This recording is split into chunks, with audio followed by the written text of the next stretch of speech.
संदूक के करीब गया तो वो जलकर राख हो जाएगा। इस वजह से शयातीन के दिलों में हजरत सुलेमान के खिलाफ शदीद बुग़्ज़ और हसद और गुस्सा पैदा हो गया, क्योंकि अल्लाह ने हजरत सुलेमान को एक अजीम राज और ताकत अता फरमाई थी, जिससे वो जिन्नात और शयातीन को मुसख्खर करते, उन पर हुकूमत करते और उन्हें सजा देते थे।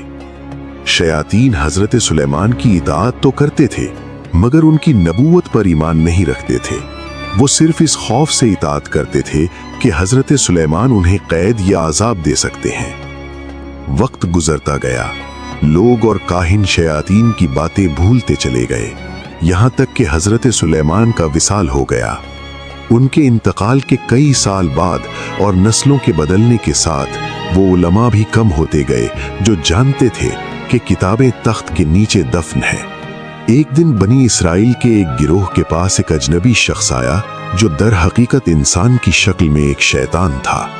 उसने कहा, मेरे पास तुम्हारे लिए एक अजीम खजाना है, अगर तुम उसे हासिल कर लो तो दुनिया के सबसे ताकतवर लोग बन जाओगे।